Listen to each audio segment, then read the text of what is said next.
Bueno, en primer término, mi reconocimiento a la Casa de la Literatura por la gentileza que ha tenido de invitarme para participar en este congreso.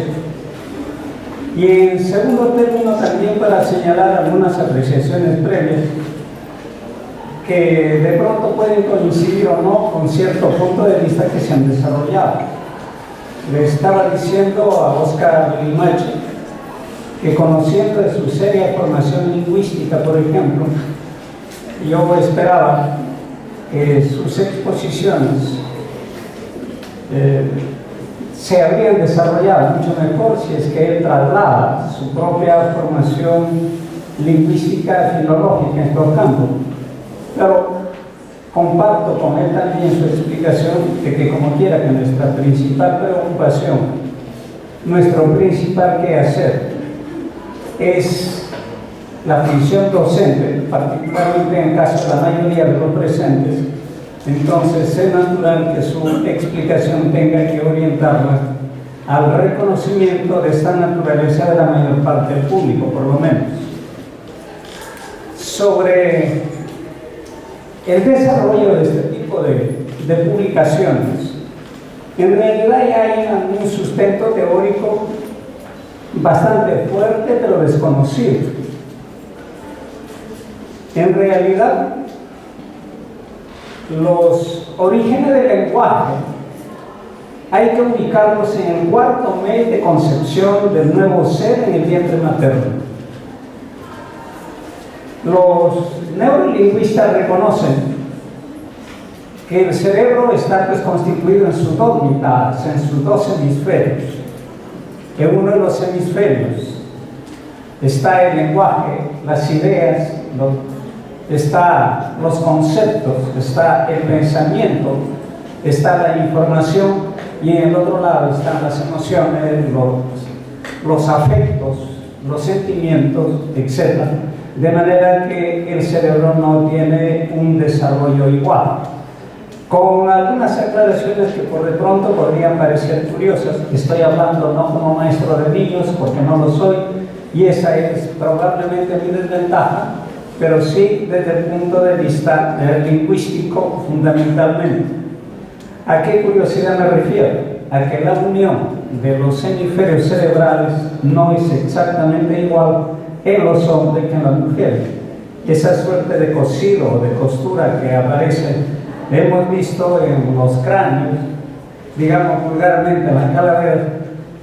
Lógicamente las diferencias son mínimas, pero llevadas al laboratorio se advierte de que en el caso de las mujeres esa unión de los hemisferios cerebrales es ligeramente más abierto que en el caso de los varones, y eso explica determinadas tendencias también que, llevadas al campo de la lectura, en realidad ningún método va a solucionar, porque los mismos alumnos son diferentes y unos son más auditivos, otros son más visuales, otros son más sincréticos. Mejor dicho, yo desarrollo una clase para todos, y por más que ponga ejemplos, más van a aprender en el caso de los alumnos visuales, los que no solamente están atentos a mi explicación, sino que necesitan ver en la pizarra cuál es el texto que yo les estoy mostrando. Otros, los auditivos, no basta que ellos escriban o que vean un texto, sino que necesitan que alguien se los lea, y ellos también necesitan leerlos oralmente, porque su propia audición va a reflejar la base neurológica de la lectura y del lenguaje. Si bien es cierto, me pareció muy ilustrativa la exposición que se ha desarrollado acá, pero en realidad queda siempre puentes, queda laguna pendiente, digamos, porque el lenguaje, ya les digo,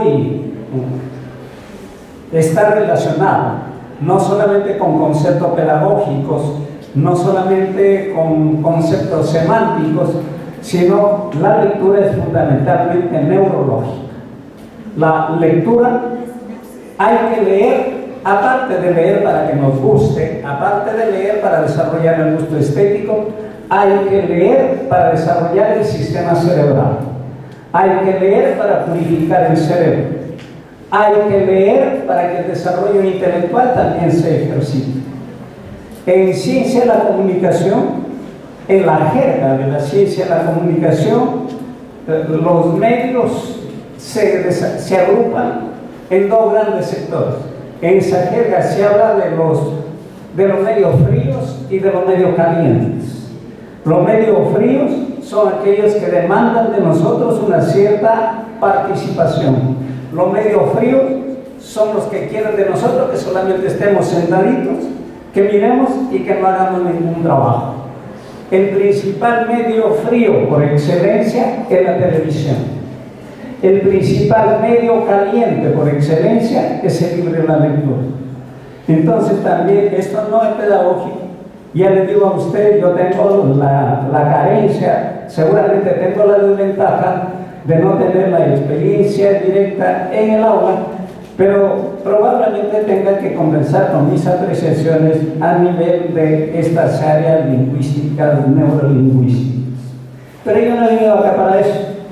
En primer lugar, he venido para desarrollar, para presentar un panorama de las revistas, del porqué de la revista de literatura infantil en el Perú.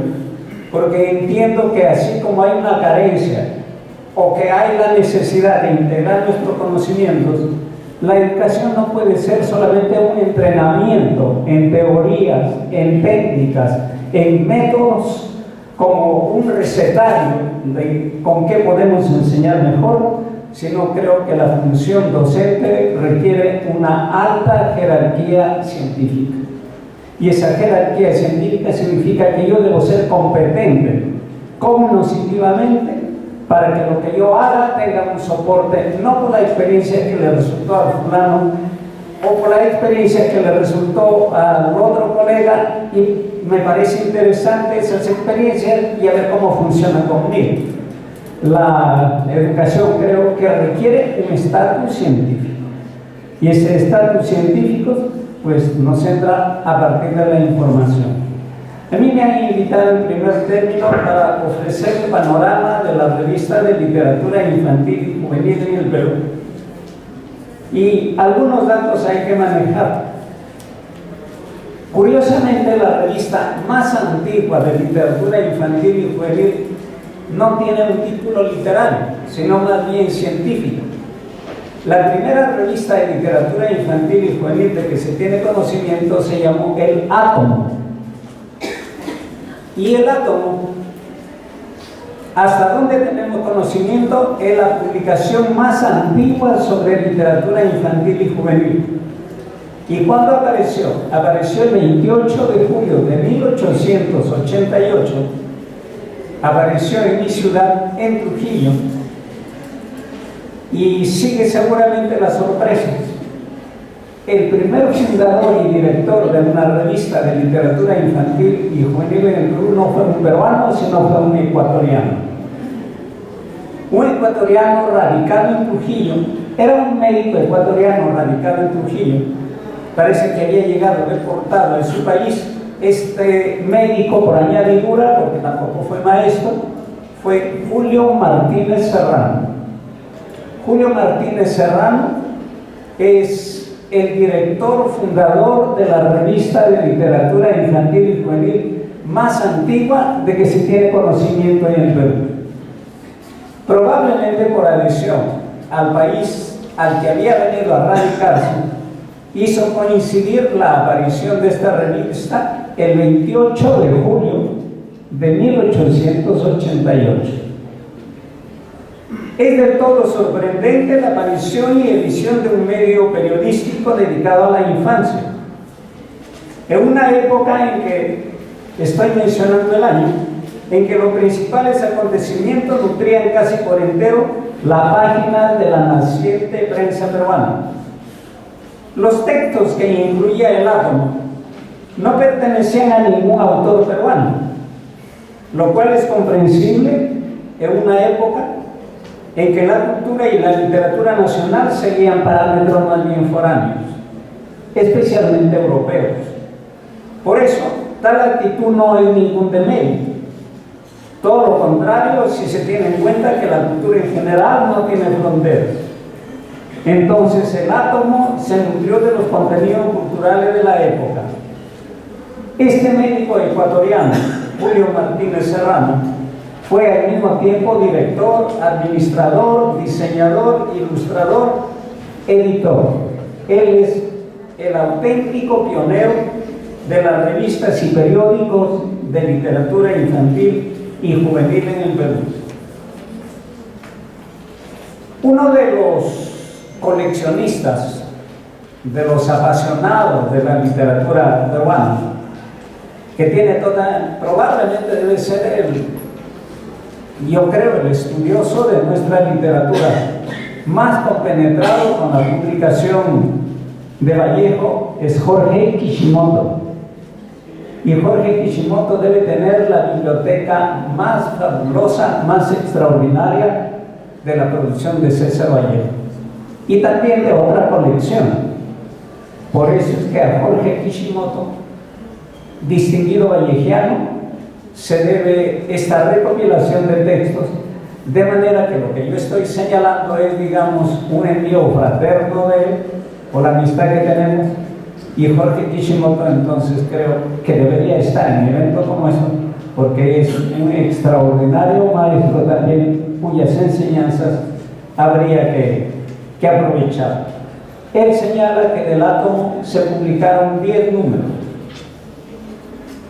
y estos 10 números en un comienzo parecía que pasaban inadvertidos, como que la prensa peruana no le prestaba mayor atención, en una época en que la prensa no está desarrollada, y sin embargo no es así. El periódico más importante de la época en Lima era el Perú Ilustrado, y el Perú Ilustrado acogió con extraordinario regocijo la aparición del átomo. Por eso en unas líneas que le dedicó cuando salieron los primeros números leemos: nos ha visitado ya el primer número de este estimabilísimo colega. Buen material y buenos grabados, se escribía en el Perú Ilustrado. El átomo trae todo esto, que a pesar de su título y de su diminuto cuerpo, se manifiesta como valiente adalid del progreso y alegre amigo de todos esos tiernos seres sobre quienes pesarán mañana iguales deberes que los que nosotros hoy apenas si sabremos llegar a ellos. El contenido del átomo estaba constituido generalmente por difusión de textos narrativos de la época, también por una insistente proclama de la necesidad de formación no solamente de gusto estético, sino fundamentalmente de un afán educativo muy marcado, porque señalaba él que toda literatura puede ser muy importante, pero si no hay valor formativo, sería realmente no solo un vacío, sino como que una educación pierda de rumbos. Sorprende el caso de este médico ecuatoriano, que sin haber sido maestro, señaló derroteros, no solamente para la revista de literatura infantil y juvenil, sino para la acción pedagógica de los docentes de la época. Después del átomo, cuya fecha estoy reiterando, damos un salto hasta el año de 1913.